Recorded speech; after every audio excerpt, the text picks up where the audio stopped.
Welcome to Inspired Edinburgh, the home of powerful conversations. I'm Elliott Reeves and my guest today is Ben Coomber. Ben is a UK leading performance nutritionist, coach, educator, speaker, writer and multiple business owner. Through your videos, blogs, social media channels, books and seminars, you inspire people to take charge of their health and nutrition and empower them with information to make that change. You're the host of UK's #1 rated health and fitness podcast, which is also top 10 in the world, and have interviewed the likes of Ben Greenfield, Fletcher, Elliott Hulse, Rhonda Patrick, Mike Dolce and James Haskell, to name but a few. You teach personal trainers and coaches how to be the best coach possible via your online nutrition education program, BTN Academy. I have it written in full here. And you're also the founder of Awesome Supplements, an innovative supplement brand that brings clarity to the confusing world of supplements. You've written for major industry publications such as Men's Fitness, Men's Health, Train, MMA Uncaged and TSN. You speak at major UK events such as Body Power, iFit, Fit Living UK, BFit, SFN, BP Trade Show and MeFitPro. And you have consulted and spoken for Sky TV, Twinings Tea, O2, multiple universities, independent and national gyms and numerous health brands. I really need to make this easier for myself. Ben, it's an absolute pleasure to have you here. Welcome to the show. Thank you, mate. Dude, thanks for having me. It's a pleasure. It's a pleasure. I tried to do you justice with the intro. I think I succeeded, hopefully. It's lucky you're well hydrated because you might have dried up. It's like walking across the Sahara. So. That. I'll be taking a drink in a moment. So, I mean, if we can start with, for anyone that doesn't know who Ben Coomber is, just a bit about your early life and really your kind of a snapshot of your journey to date, and then we can get a bit deeper on that. Yeah. So I think every coach, everyone that tries to inspire other people has had some kind of mottled past. And, that's not to say that people don't, because I think everyone has difficulty. But the age of 11, my parents split up, which was a turning point. If people listen to my podcast, I talk a lot about sort of, I went through periods of counselling in my life and the kind of things that I had to deal with mentally from how my childhood changed me and programmed me as a person. Other than that, I went to a military school, so I lived a very sheltered life. I constantly rebelled as a kid. I was an absolute nightmare, if you ask my mum. And then at the age of 18, after spending what seemed like my life being an artist, being an actor, I left school when I was very overweight. I was 16 stone, and my natural body weight should have probably been about 10 stone, 10 and a half stone. So I was a big lad, and I just looked at myself in the mirror one day and said, if I want to be successful in my career, I don't feel I can look and perform in this way. I wasn't healthy, I had ADHD, asthma, IBS, and I wasn't in a good way. I wasn't energized, I wasn't a happy kid anymore. I was happy on the outside because I was used to being an actor, being the bubbly guy that everyone loves, and deep down, I wasn't a happy person. So that journey spurred me getting into health and fitness. I started running, I started eating better, and the tough bit was nothing was working. I was running and I felt like I was putting in all this effort and I wasn't losing any weight, and I was like, why not? Basically, I got into a massive argument with my brother one day. He said, you're not so perfect, and a few other things happened at that time, and I was like, right, I need to turn this on its head. The things I'm doing are not working. So I joined a gym. I happened to fall in the hands of a great trainer, Ben Gray. We're still friends today. And he told me to read a book called How to Eat, Move and Be Healthy by Paul Chek. Great book. And he said, why don't we start lifting some weights alongside the running you're doing and stuff like that. And I literally bought the book off Amazon, read it in a week, applied it. I lost 4 stone in 4 months. I lost another 1.5 stone in a couple of longer months. And I was like, wow, this stuff's cool. And at that point in my life, it kind of made me think about, what am I doing? Like, do I want to be an actor? Like, the auditions weren't really going that well, and that was probably a sign that maybe that wasn't my destiny. Went away traveling and ended up going, why don't I do this health and fitness thing? Like, I've had an amazing journey. It's literally changed my life. So I literally trained to become a personal trainer to help myself more. Like, I didn't actually intend on doing that. Trained to become a personal trainer, nutritionist, massage therapist, all that kind of stuff. Worked as a PT for a while. And then realised this wasn't my calling. Like, deep down, I wasn't meant to just be a one-on-one coach. So went to university, trained, got a degree, started a business, started another business, and then ever since then I've been kind of working my way up the industry, I suppose, to be able to help and communicate and speak to many, many, many people. Yeah, fantastic intro.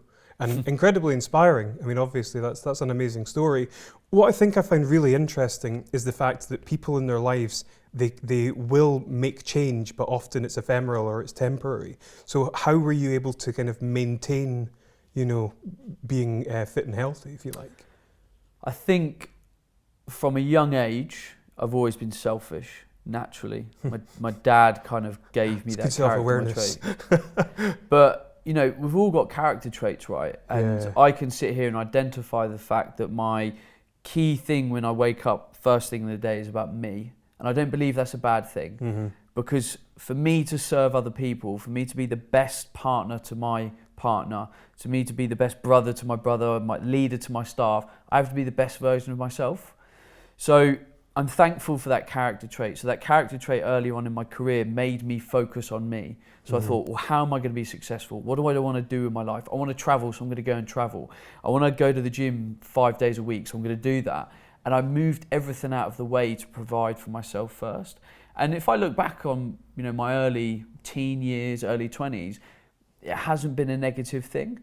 And I think when people are younger, they quite often get caught up in other people's lives, going out and doing this. And I did all of that, but I always woke up in the morning and thought, how am I serving myself today? How am I going to improve? And if I always had that box ticked, I'm able to be better for everything in my environment. It's a really interesting way of looking at things. And I need to be fit and healthy to do my job as well. I need to be fit and healthy to feel great. The day that I get up and I'm tired, I don't want to get out of bed, I don't want to go to work, I need to sit there and go, why not? And it's probably because I haven't been looking after myself. And I get that now and again. I'm a business owner, I have staff, things can get tough now and again. And the only time I get down is when I'm not looking after myself. I haven't taken enough time off, or haven't said, that can wait, I'm going to the gym to take an hour for myself, or, I work the weekend and I've worked the last 3 weekends in a row, and again, just haven't taken time to literally, as our grandparents would coin it, recharge your batteries. Everyone needs that. Yeah. So, I mean, at the beginning of your journey, if you like, or your career path, I mean, what were your original ambitions, and where would you say you are now relative to when you set out? So the ambition's the same, it hasn't changed. The mission is still to help and serve people and to literally make people realise that there's a huge amount of greatness inside them. I use the word awesome all the time. People are awesome, they just haven't seen it yet, or someone's stopping them, or it's just a blocking factor in the way. So I trained to become a personal trainer, and I helped people in a one-to-one way, boot camps, all that kind of stuff. And I just thought, why stop at helping 20 people? How can I help 200 people, 2,000 people, 200,000 people? And to be able to do that, I needed to change the way that I operated in my business. And I'm fortunate that I had a lot of acting training when I was younger, and I'm willing to put myself out there. And don't get me wrong, sitting in this chair right now isn't a result of my acting training. Sitting in this chair is a result of me being at one with myself and willing and wanting to share my story with other people. If no one wants to speak about what they want to do, you're not going to convince them to sit in this chair because they don't want to be here. They've got a blocking factor that's stopping them to talk to other people. So really my acting training just gives me the skills maybe of now how to present myself and communicate to you, and where to look and all that kind of stuff. So I said, when I got to 23, 24, what's the next journey for me? Okay, podcasting, awesome. That allows you to speak into a microphone and distribute through iTunes and do cool stuff. Right, YouTube, that means you get to, and it was just about me, just taking my game to the next level so I can be heard by more people. So I mean, what was what were the steps that you took in establishing your personal brand, and how did that coincide with your business commitments? You must have had a lot of things to kind of juggle. You must still. Well, when I first started my first business, it was when I was in university. I was in pretty much my first year at uni. It was the back end, and I had this idea. I was still getting frustrated with being a personal trainer. And it's not that I was a bad one. It's that, again, I felt my purpose was bigger. I knew it in my heart. And I started my first business because I saw the online movement. I saw everyone was using Facebook and all that kind of stuff. And I was like, well, what if I do the nutrition thing on Facebook or on a website or on the internet, because everyone's on the internet, right? So I had my uni work. I had 3 jobs at the time. And it's like anything. If you're passionate and you want to do something, you'll find the time somewhere or you'll find an excuse. And I just said, right, well, only if I've got an hour free a day, I'm going to spend that hour being on Facebook, advising people in a Facebook group about food, for example. And then once I started to invest time in what was happening in my new ecosystem, I saw opportunity. So for example, one of the ways that helped me develop a strong personal brand as a coach is that at the time on Facebook, when you went onto a company's Facebook page and posted a question, it formed part of the news feed that everyone saw it on the company's page. You don't get that anymore. No, you don't, yeah. And at the time, there was a supplement company called MyProtein, still exists today. And they were a thriving, fast-growing company. So I thought, well, hang on a second. My ideal customer is a young 20 to 30-year-old guy into fitness and nutrition. So why don't I go where all these people are going to buy their supplements and answer all their questions? So every time a question was answered on this Facebook page, I would be the one to answer it, whether it was at 8 o'clock on a Saturday night or 5 a.m. on a Sunday morning, or I was the guy to answer it. So I was getting massive traction by being an inadvertent expert, by just putting myself out there. Yeah. And after about 6 months, MyProtein, contacted me and they were like, what are you doing? Like, who are you? Seriously? Why are you camped out on our Facebook page? Like, that's the job of X, Y, and Z, who is our expert. And I ended up sort of working with them as a company. I started doing some work with them, became like an expert for them. And obviously that then elevated my game. And at the same time, I was obviously doing other things like blogging and videos and that kind of stuff. And then I noticed the podcast and all these things just started to amalgamate. But unless you're in it and you're trying and you're doing and you're testing and you're playing, you don't see the opportunity. So you've got to play the game to see where you're next going to play. You're a really fun guy to speak to, Ben. I try. Your acting training's clearly paid off. Do you think you could potentially go into acting? No, because I want to play myself. I spent my whole childhood trying to be someone different, and it's not a good place to be. And now I'm happy to be at I did a talk at a high school in my local town the other day, about 3 weeks ago, and it's the most enjoyable talk I've ever done. I didn't get paid for it. It was just a food hall in a school, but there was 100 kids in the audience. I was on stage. I was myself, inspiring the next generation to say, this is what I want to do in my life. This is going to be my career. I'm not going to listen to my parents. I'm going to do what I want to do. And that is an incredibly powerful thing. And I think as an actor, you never get to have that connection. Like, I go and watch a movie and I'm like, oh, he acted brilliantly. You don't get inspired from that. You enjoy it, but you get inspired by going to an inspirational speaker who can speak with power about his journey or what he knows. Like, that's cool. Yeah. So that's the kind of impact I want to have. Excellent. I'm going to ask you this now just because I feel as though it's quite a nice segue into it. I've heard you speak about the fact that you went to a Tony Robbins seminar, Unleash the Power Within, which I believe is the one that's in the US. Yeah. Tell me about that and that overall experience. Yeah, so I got strong-armed into going. Really? Yeah. I've followed Tony's work for a long time. He's an incredibly inspirational guy. He's got a lot of value to give to the world, and I want him to keep doing that. And this lady who's in our nutrition education program, the BTN Academy, she kept going, you've got to come and see Tony speak, because she's American and she's been to some of his talks, and he's like, it'd be great for you, And I'm like, well. And I didn't feel I needed it. And that was my ego getting in the way. That was my ego telling me I'm bigger than what Tony Robbins can give to me as a person, how he can inspire me. Yeah. So anyway, she was able to get me a free ticket, which I'm very fortunate for. And paid for my travel and accommodation, all that kind of thing. And I said, right, I'm going to do it, and I'm just going to go all in. And I said that to myself, but what I found amazing is I still was not all in. And this is, this I've noticed a huge amount as being a coach over the years, is that people say they're ready to change and they say they want this, but really there's all these barriers and layers that you don't know are there because you haven't done the work to see if they're there. And again, I hadn't done the work to see what was in the way of me progressing as just a human being. So I remember the first day we were doing all the stuff, and you get a workbook, which is brilliant, and you work your way through it. And I got to like 2/3 through the day, and you have to keep meeting different people and shaking hands and sharing the love and just connecting with other people. And everyone I connected with so far was like, yeah, nice, this is what I do, this is what you do. And I'd met this lady, Cheryl, and she called me out on my bullshit within like 2 seconds. She just looked at me and she was like, man, who is this guy?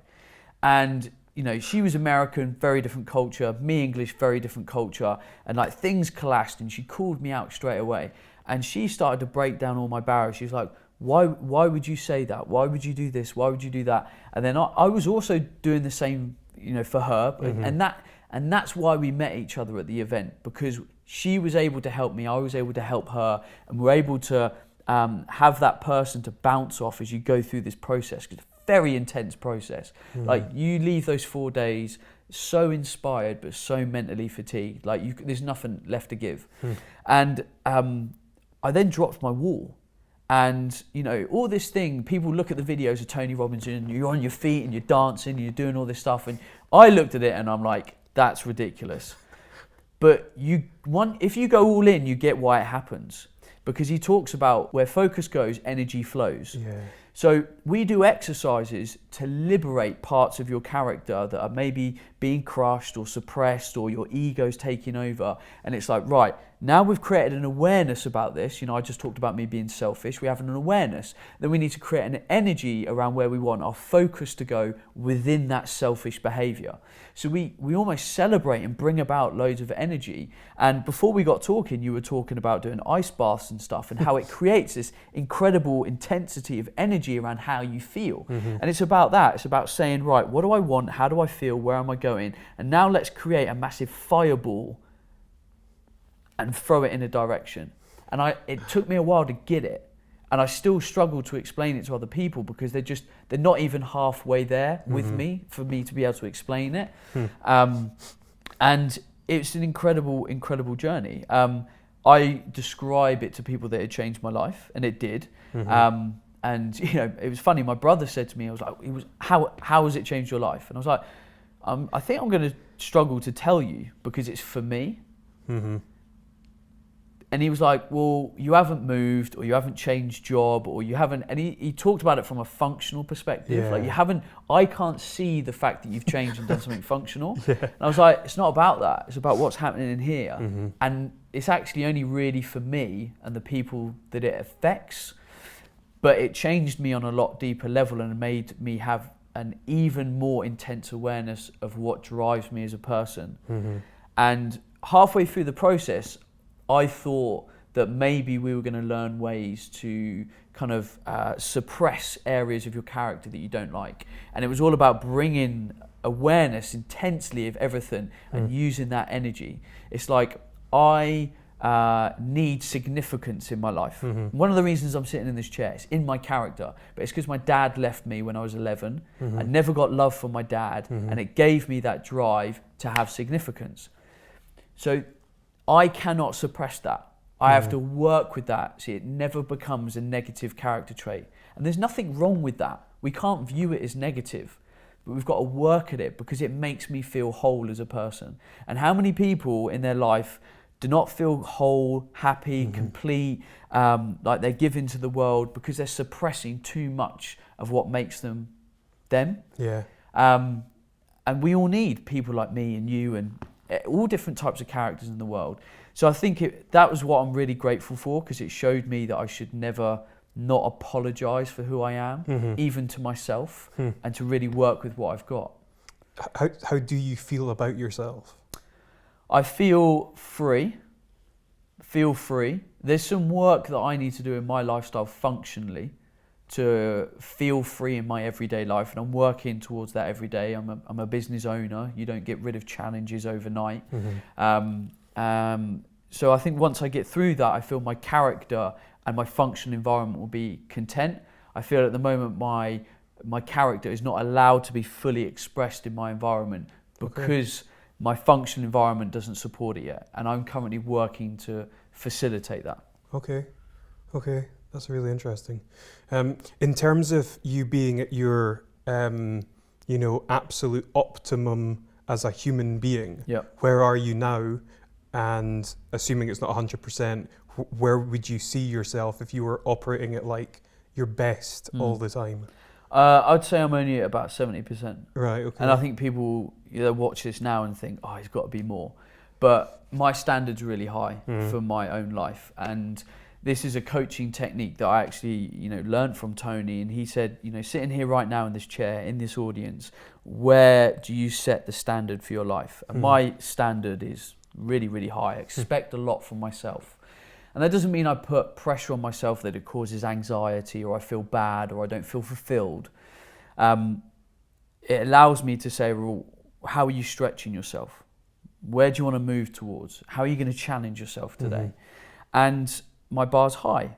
And a lot of people have their bar set really low, whether it's as a result of their environment, the people that they work with, family conditioning, social conditioning.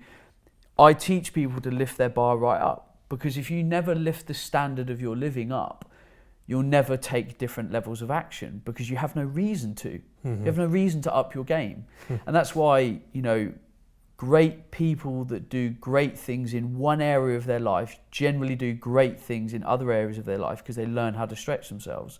So great sportsmen know how to push themselves simply physically, like a runner. He knows how to go to the limit with his cardiovascular fitness, which means he might then be comfortable going close to his limit in business or a relationship or anything. So I think it's really important to set your bar high, challenge yourself. You then start to see that you can have a much higher level of living. And that's kind of one of the things that I really like to inspire in other people, because the amount of people that hold themselves back is frightening, absolutely frightening. I know that was quite a tangent there. No, it's excellent. Seriously, like brilliant. Really love talking about this sort of stuff. I really do. You mentioned your ego. What do you do now in order to manage or be aware of your ego? I don't let him speak first. Okay. So he might be kind of talking, but I'll take some time, I'll digest that information, I will assess whether that will serve me in the most positive way. I will identify whether anyone else will benefit positively or negative from potentially that action that I might take. And I see this as a problem in the modern world, and I'm quite animated about it at the moment, is that no one takes any time anymore to do anything. We live in such a reactive world that no one's thinking for themselves and self-assessing the process. Like I'm a coach, and one of my jobs is literally to just make people stand back and go, stop for a minute, and you think about this situation. You want to lose weight, as an example. What could you do now to lose weight? What could you do? It could be that person could start drinking water or go out for a run or do whatever. But no one's stopping to think. They're going, oh, I want to lose weight. Oh, I'll jump on Instagram and have a look at what that person's doing. Or we're just skipping from stimulation of the brain to the next stimulation. And we only progress as people in our lives when we stop, we take time, we assess, we write a plan, we write out how we're going to get there with that plan, we write out whether we need money or support or knowledge to bring that plan together. And no one does it anymore. It's because we're spending, and this is why I love putting my phone on aeroplane mode, because I get time to myself. Because otherwise that thing is vibrating across the thing, Instagram, Facebook, it's all going off. Because I like to have time to think and be at one with myself and reflect and be objective and ask, what do I want next? Rather than just kind of almost medicating my mind with constant social media input. And apparently the statistics say that we're on 2 hours, on our phone 2 hours a day now. That's frightening. Yeah. If I asked you to sit here now and say, right, take out your phone and you're going to sit on it for 2 hours, you'd think that's crazy. And you'd probably struggle, but it's because we go on and off our phone all day. Like every spare moment, you literally get up in the morning, you're sitting there having a poo, you're on your phone. People are on their phone having a poo. It no longer takes 2 minutes to have a poo. It now takes 10 minutes because you've gone through your whole of your Instagram feed. So we think we're saving time. We're thinking we're doing so many things with social media. And I'm not taking away from social media because it's literally my job. But people need to know where their boundary is to allow themselves to switch that thing off, be objective and move forward as a person. Yeah. Rant over. Oh, no, great. Again, awesome rant. And there's so many questions that I could potentially ask you on the back of it. But yeah, I'm going to go with this one actually. This is a tricky question for myself because, you know, I'm a bigger guy. But one of the things that I've noticed that you've been posting about, and that's obviously in the media quite a lot at the moment, is obesity. Yep. Why do you think it's such a big problem? And what do you think could or should be done in order to tackle it? Holy moly, that is a big question. So, you know, we there's no word of a lie. We live in a hypercalorie world. It's so easy to overconsume your daily calorie intake. You can go out for a lovely meal with your partner, have a starter, main, dessert, 2 or 3 alcoholic drinks, which is pretty normal, and put away 2,000 calories. Yeah. Now, if you're a small female, you weigh 65, 78, 75 kilo, that's already your daily calorie allowance in one meal. So when we just look at that objectively and how a lot of us live our lives and like to have fun in our lives, you can see why it's very easy to be overweight. So there's no word of a lie, the food's the problem. There is obviously an education issue, but most people know what's relatively healthy, give or take. So I don't think the education is a massive issue. Yeah. I think the big thing with, you know, the food that we eat is just simply having an awareness of the impact of some of the decisions we make. So take that meal, for example. If you do go out and have a nice 3-course meal, most people won't think, okay, how will that impact my health and my weight? And should I do anything maybe before or after that to counter that? So my granny used to say, you know, when I was younger, and it almost seemed natural back then, is, ooh, I'm only having a light dinner because I had a big lunch. Bloody logic, right? No one does that anymore. No.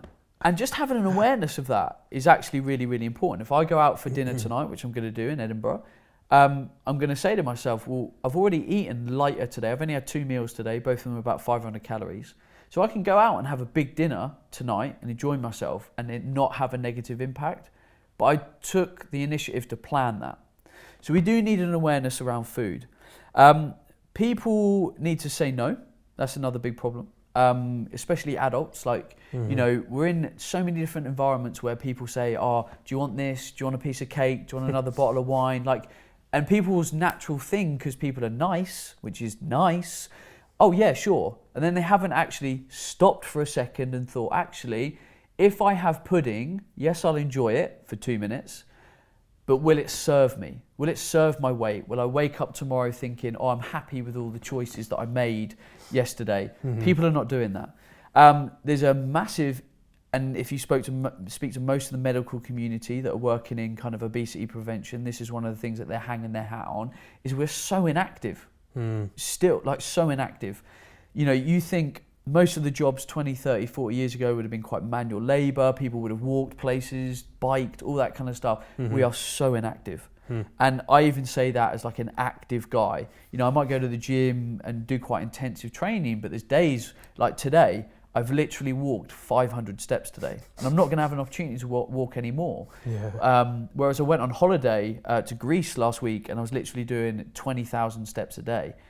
And I didn't really think I was doing loads, but that's a significant impact. If you're not able to burn calories, it's going to be very easy to overeat your food. And then I think there's a big sort of happiness problem. I think people take comfort in food, comfort in alcohol, and that's not a good place to be in long term. I get why people do it. It's part of their life that they might enjoy for a moment, or they feel they have control in that moment, but it is not the solution. So I think they're probably the key things currently, I think, is a problem with the obesity epidemic. Just purely out of curiosity, where do you think the responsibility lies in terms of ameliorating or improving the situation? It relies with every individual. Okay. I'm going to say just blanket statement over the age of 18. But ultimately, it comes down to you. Okay. For young people, the parent is responsible. Yeah. You can't get away from that. Mm-hmm. You feed your child the food, you educate them on the home environment, you create the environment mentally, emotionally, and functionally. So the parent is in charge there. But, you know, I hit 18 and I was like, I'm obese. I've got IBS, I've got ADHD, I've got asthma. Am I going to solve them? Yes, I am. And I just went on a journey to solve them. So people have to accept that. But the problem is people don't feel empowered by that because, you know, they maybe don't believe in themselves. Their parents have taught them a certain way. Their environment isn't conducive to being fit and healthy. Like you could work in an office with 20 people that are all overweight, where the cake at 11 o'clock in the morning is the norm. Well, if you're in that environment, that's your environment. You are a product of your environment. So it might mean that you have to change jobs or you have to find a different environment which shows you a different way. You know, even like health and fitness, like your workout. I say to people, if you don't walk into your gym and feel inspired, find a new gym. Because you won't work as hard. You won't do as much because you won't feel it in that environment. I always give the description of my favourite ever gym is Jack Levette's gym in Newcastle, Durham. And it's the one gym, not the one gym because there's loads of amazing gyms, but it's the gym that's cultivated this feeling in me the most, where I've walked in and I've gone, oh my God, I want to exercise. How many people can say that? It might be that that person hasn't found their thing yet. They don't enjoy it. They don't enjoy the people. It's at the wrong time. Like whatever it is, just change the environment. Yeah, good answer. Tough questions, good answers. In terms of yourself, I mean, what do you think are some of the habits that have helped you get to this stage, you know, that you're at? You've got a big personal brand, you've got businesses, you're, you know, a respected speaker in the industry. What's helped you do that? A willingness to fail is probably the biggest thing. So many people are scared to fail. I haven't learned to be better at what I am doing without learning how to fail. You know, you watch my early YouTube videos, they're rubbish. You listen to my early podcasts, they're rubbish. It's all rubbish, but I had to do it to learn how to be better. I was 18 and I wanted to be slim. I failed a lot. But it taught me how to eat better, how to move better, how to exercise for enjoyment. So really, it comes down to trying and failing and then finding a better path. Like when I was at uni, in my third year of uni, when everyone else is just concentrating on their dissertation and probably still getting pissed most of the time, I had 5 jobs. Why? Because I wanted to learn, I wanted to experience, I wanted to experiment. I also didn't want to be poor like every other student, but I was trying. So I was working in a school, I was working in pro sport, I was working in a gym, I was working online, and I was working in a bar. That's 5 different environments that showed me, do I want to do this? Do I want to go here? What am I passionate about right now? So I'm just willing to try. You made a podcast recently. I think I listened to it on YouTube actually, where you speak about 2017 being the hardest year of your life. Yep. I'd like if you could maybe go into a bit of detail as to why it was a difficult year and, you know, how you've kind of come out the other side of it. So I spent most of 2017 as a business owner facing bankruptcy. It was a very tough year. It was a very tough year for myself, my staff, my partner, people around me. And, you know, don't get me wrong, there was probably moments where I thought, am I doing the right thing? Should I quit?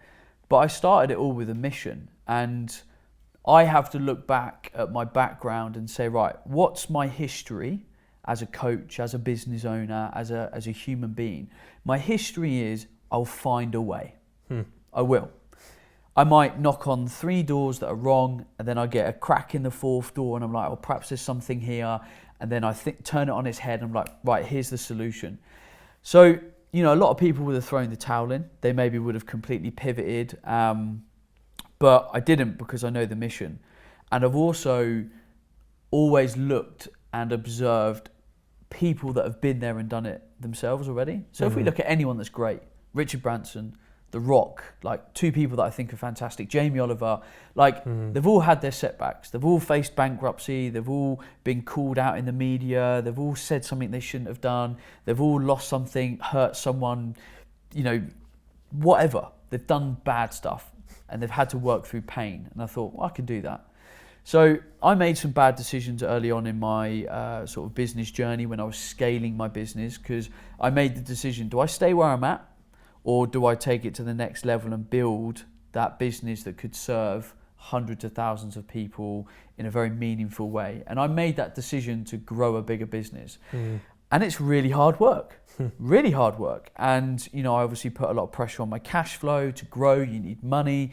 I was bringing in staff. I was hiring the wrong staff. I wasn't character profiling them well enough. Like, what people did I actually need in my business to work with me? And maybe I wasn't checking in enough. I'm naturally someone that will shy away from anything number related. It's a real weakness of mine. Like, don't get me wrong, I can do my 6 times table, but if you put an Excel document in front of me with lines and numbers and stuff, my brain literally melts. Just don't have one of those brains. I'm all about pictures and words and movement. I'm very good with that stuff. I'm a very creative brain. So I took my eye off it because I wasn't naturally good enough at it, shied away from it. And really, I didn't understand how to get into all the details. So it was a combination of sort of those decisions and me making the decision to go to the next level that just put a lot of pressure on it. And it's 2018. What is it? It's the beginning of May right now. I'd say we're break even in our business. Like, we're still surviving. We're not thriving by any means, but I can see the light at the end of the tunnel. I know that we're doing the right thing. I know we're building products, services, initiatives that are serving people in meaningful ways. My podcast, for example, it's grown 20% alone this month. I've served 110,000 people this month with my message and my voice. So I look back at that data and go, well, yeah, we are doing some really cool stuff. So keep going and things will work itself out. And yeah, there's days where I wake up and look at the cash flow and go, oh man, I'd love more than a basic wage this month, but sometimes that's not part of the mission. Sometimes you get rewarded, sometimes you don't. But I'm in here because I'm meant to be here inspiring other people. So I focus on that mission and I just let everything else kind of take care of itself. The strongest trees grow in the strongest winds. Exactly.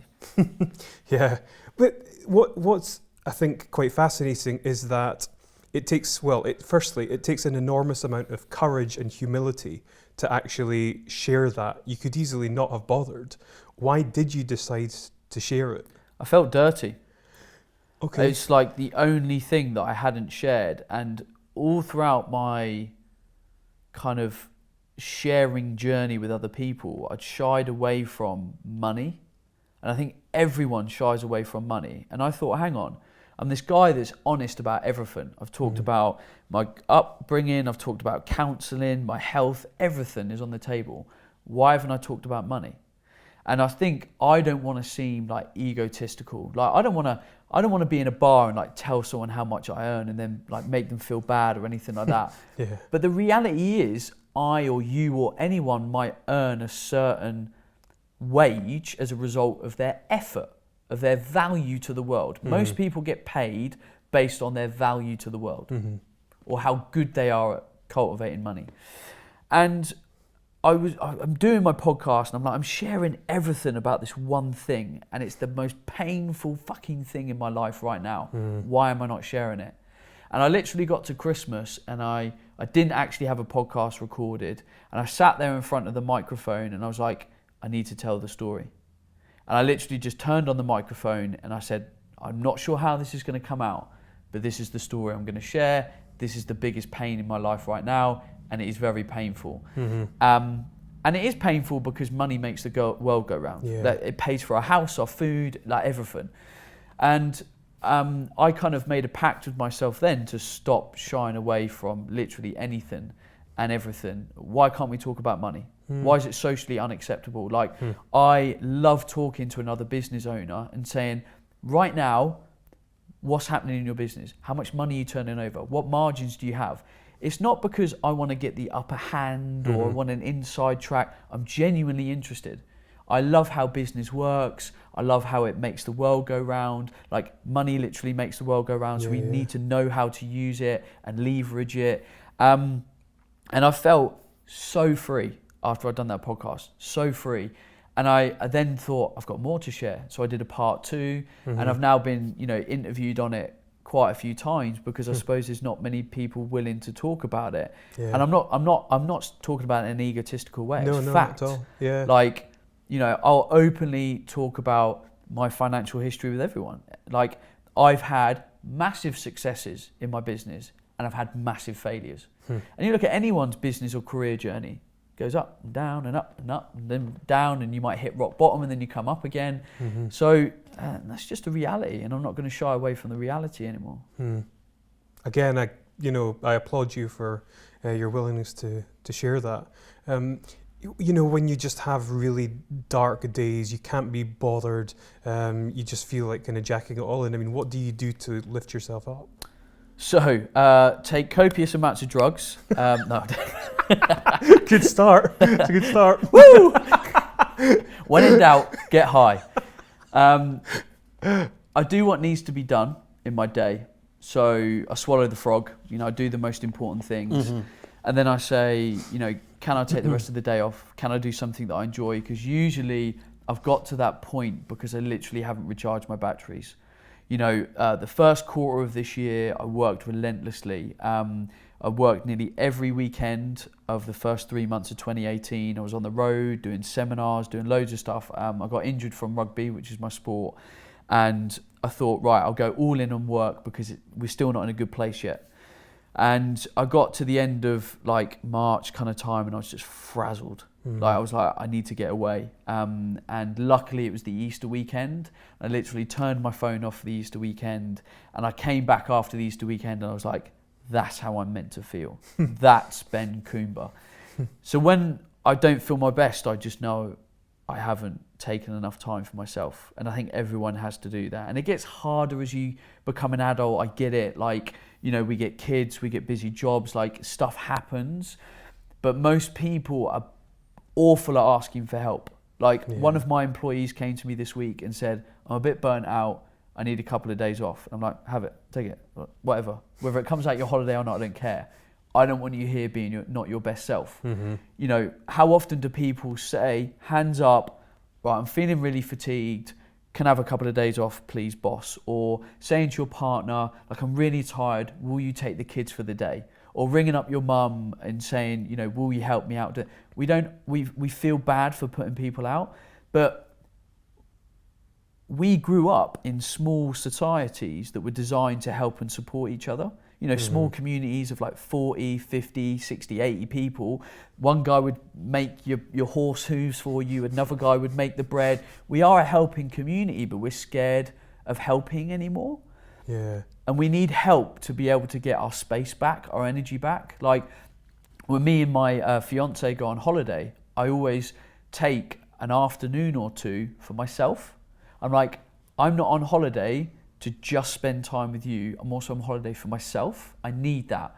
I need it to be my best self. You need it to be your best self.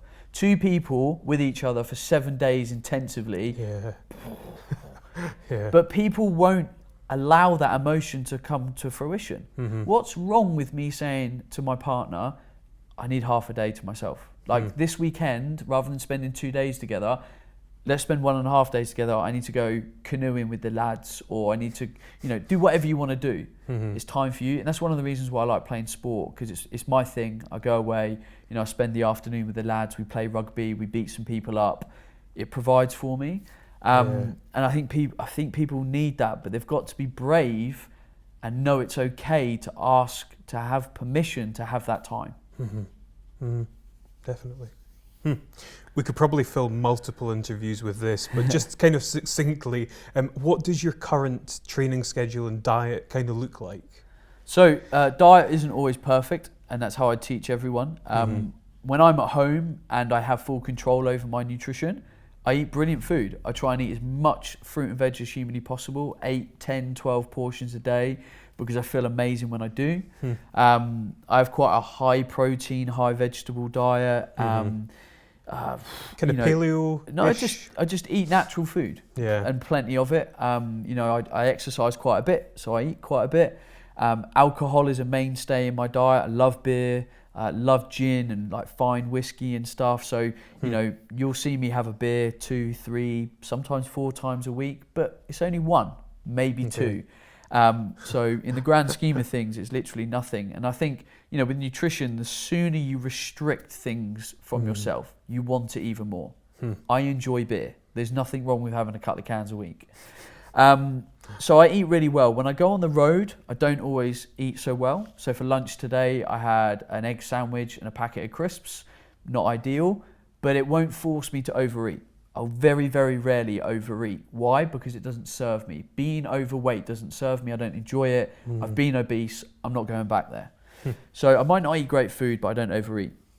And then training, it comes in fits and starts. In the rugby season, I'm doing a lot more because I've got rugby and the gym. Like right now, sitting here, I haven't been to the gym for 2 weeks, which is unfortunate, but I went on holiday and then I've just been so busy since I got back with my traveling schedule. I just don't generally tend to go to the gym when I travel because it tends to just be a bit of a nightmare, carrying gym stuff, getting to a gym, not having stuff to change, all that stuff. I just like to keep things simple. So if I'm consistent, it's usually like 4 or 5 times a week that I'll exercise pretty intensely. These days, I like to try and get outdoors and do as much as possible. I've got a canoe. So in the summer, I'll get out canoeing, I'll go running with the dog. I've got a home gym. So sometimes I'll go in my garage gym, I'll just pick 4 exercises, I'll go at it hard for 40 minutes and then I'll get out. Training for me is to make me feel good, to have some time for myself, but fit for purpose. And that key purpose is for me to feel good about myself. So I don't really have a particular training style. I do things that I'm enjoying at a particular time, or something that I might want to experiment with. So you won't hear me say, "Oh, I just lift heavy weights." Sometimes I lift light weights. Sometimes I just run. Sometimes just do whatever because I want to constantly enjoy what I'm doing. Awesome, great answer. We've been fairly deep in the conversation already, but we're going deeper. Okay. So I've got some questions for you that sort of philosophical topics, starting with purpose. And you've kind of, I suppose, touched upon this, but what do you feel is really your kind of purpose in life? To help people live an awesome life. Whether that is through just losing some weight, realising that they're in the wrong career, knowing what their purpose is for themselves, being able to work through a blocking factor. I think that's why I've got a lot of things on my plate. I own quite a few businesses and we have quite a few different things going on. And it's just me trying to find ways and products that have solutions for people. So I just want to allow people to wake up. Losing weight and finding myself changed my life. If I didn't lose weight, I've no idea where I'd be right now. I'd probably be very unhappy, very overweight, struggling with an acting career that probably has never got off the ground. So I'm very thankful for that. So because that part of my life changed my life, I want people to have that same journey. And I don't want to dictate what that journey looks like or how it should be, but I just want people to have their own transformative journey so they can say to themselves, this is my purpose, this is what I want to do, this is what makes me happy. What would you like your legacy to be? That I had an impact on the world. It's as simple as that. Like if I died and people were going to turn up to my funeral, I'd like people to say, "Oh, Ben, he helped me realise this about myself," or "He helped me lose 6 stone," or that I created value in someone else's life. And that's why I want to keep doing videos, writing books, doing public speeches, because I'm able to have that impact on the world, hopefully. Yeah, absolutely. So, looking ahead then, where do you see yourself in, say, 5 years' time? What do you see yourself doing and what does it look like? I don't know what I'll be doing every day. I don't know what my business will look like, but I know that I will keep trying to serve other people. I'll keep trying to inspire people. So I want to do more public speaking. It's where I feel alive. Sitting in this chair now as well, I feel alive. I'm like, I know that there's going to be people watching this thinking, yeah, that's cool. I could do that. I need to do that. I want to do that. So I think I'll move more into kind of like TV, radio, kind of more mainstream media. I've probably got like 12 books that I've mapped that I want to write. And I'd like to have the time to write those books because there's so much that I want to share. There's so many ways I think I can package things for people that helps them on their journey. So I think it will just be me elevating my game, and I'll probably go off in tangents and start talking about this a bit more or that a bit more.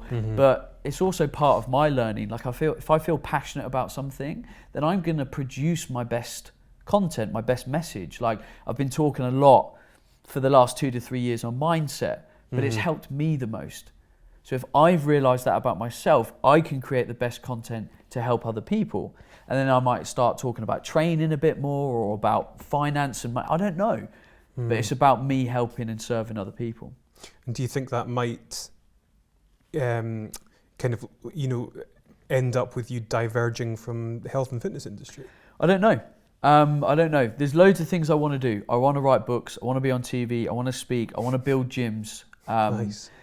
The reason why I want to build gyms is a gym is an ecosystem where you can help and control and inspire someone's health and fitness journey. And I really respect gym owners all over the world because they're creating places to be their best selves.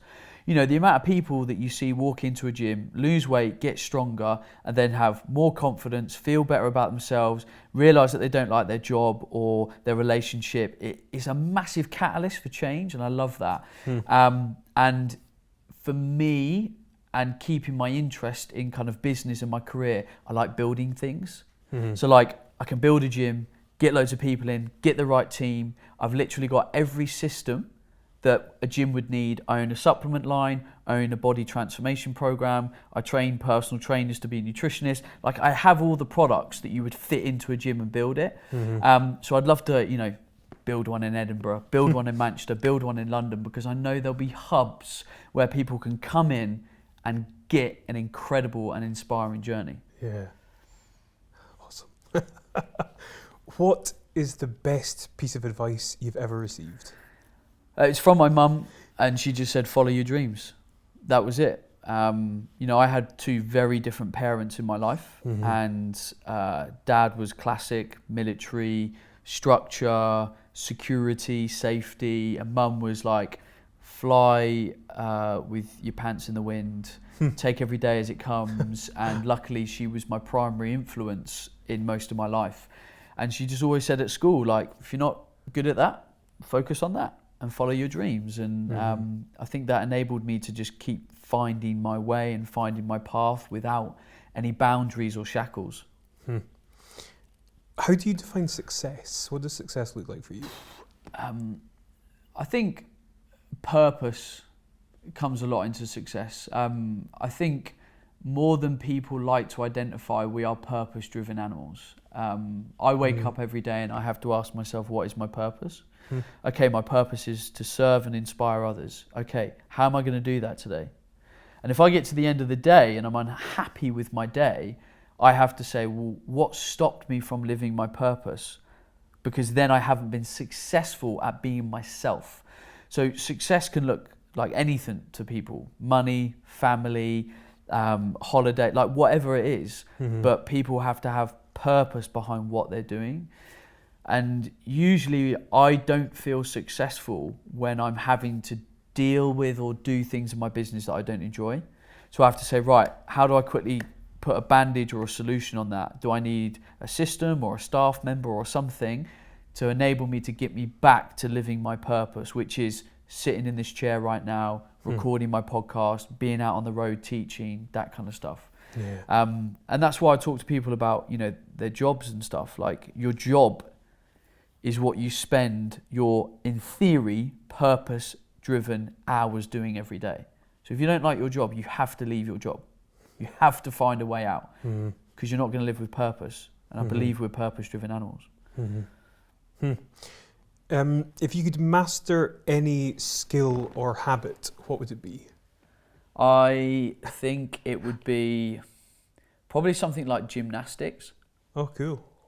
Okay. And the reason why Didn't I say expect this, that. the reason why I say this is I can't straighten my right arm, and there's quite a restriction there. And Is that injury related? we don't know. I've tried Seriously? for 13 years to find a solution, and no one has a solution. Wow. Either way, it won't straighten. So I love human movement. Really respect people that can move beautifully. People that do like calisthenics, gymnastics, break dancing, all that kind of stuff. Capoeira type stuff as well. Yeah. I'm like, that's so cool. Yeah. And I can only do part of it because I can't do like stands for a long period of time. Like Olympic weightlifting, for example, if I put a bar above my head more than about 60 kilos, my arm's like, because it's forcing the muscle in and it fills up with blood and compresses. So that's like my major physical restriction, and that bugs me from time to time. Don't get me wrong, I'd be lying if it didn't. And it kind of feels like the one thing I can't do. So I can't do a handstand for a long period of time. I can't hold my weight, like things like that. Okay. And I don't like not being able to do stuff. I want to be able to try more. So that's the thing I'd want to be able to master. Okay. I wonder why that is. If you know, I'd like to know. If you had the opportunity to speak to your 20-year-old self, what would you say? Wow. I would probably just say, am I doing the right thing? Is there a door I should close that I've opened? I think like anyone, you want a life hack. You want to be able to say like, is that the right decision to make? Should I spend that money? Should I kiss her? Should I take that job? We all want that. And I think, people say to me, do you have any regrets in stuff that you've done? And I'm like, well, I do, but I don't, because those regrets have shaped a person that is better today. Mm-hmm. So regret never serves us. Regret is a negative emotion. Mm-hmm. So if I spend any time there, it's not conductive to me moving forwards. And I know some people will be sitting here thinking there's a certain amount of pain in their regret. Well, good, because pain should get you to move somewhere. It should get you to take action. So I'd ask for a little bit of insight, but I don't want to get carried away because I need to find out for myself. And ultimately, it's the journey. Mm-hmm. Like my 20-year self has a certain amount of success and failure and love and pain. There's only so much you can take that away. Mm-hmm. You've got to go through it. And it's about us learning to be stronger people, better characters, better partners, all that stuff. Mm-hmm. Interestingly, I'm just thinking at 20, you had lost your 5.5 stone. Yeah. So what would you have said to your 18-year-old heavy self? Probably go lift some weights. I did a lot of running. Weightlifting was really good for me. Made me stronger, obviously helped shape my body. Yeah. It made my body start to look a certain way, which I wanted. Like, there's no word of a lie that I want to look good naked. Like, I want to look like, oh, boom, yeah, he could go on the front cover of Men's Health, with a week's worth of touch-up sort of thing. I want to be able to have that for myself. So, yeah, I would have said to him, lift some weights earlier. If you could have anyone's physique, whose would it be? Oh, Jesus. I don't know. Probably like the classic centre of a rugby player, or like a Premiership style winger. But that's just like the epitome of an athlete. Like if we looked at like, the Greek athlete, they'd look athletic and strong.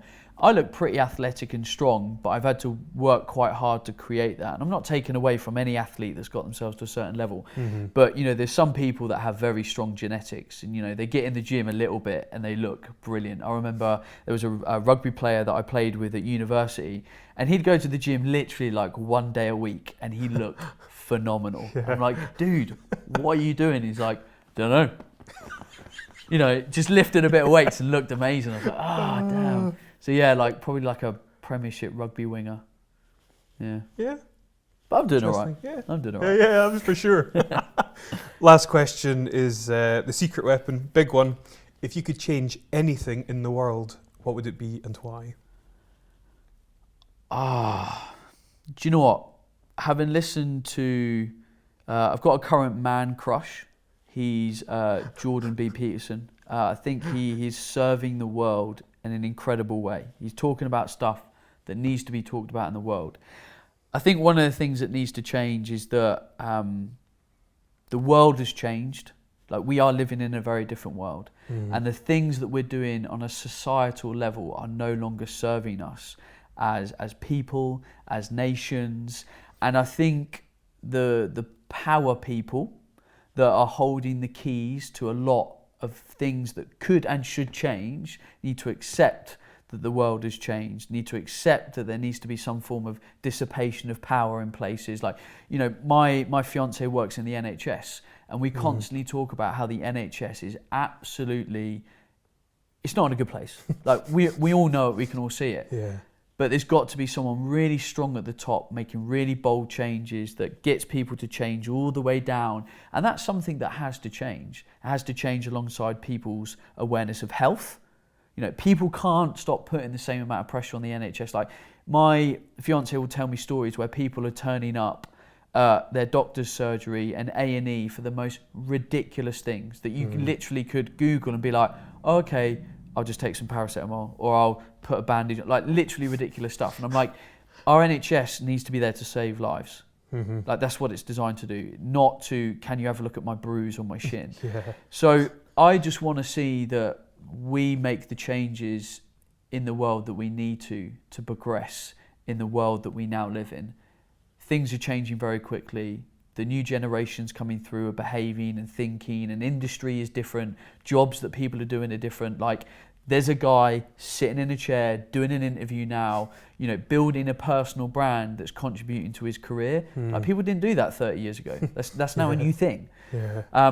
So I want to see big people at the top making big decisions that change the things that need to be changed. Yeah, awesome. Jordan Peterson for president. Yeah. Oh, excellent, Ben. I can't tell you how much fun I've had doing this interview. It's been absolutely awesome. I'm enormously grateful for your time, your candor, your honesty. Finding out more about you, it's been a huge amount of fun. Dude, so I just want to say thank you. You're welcome. It's been a pleasure. Ben, thank you so much. Thank you. Cheers.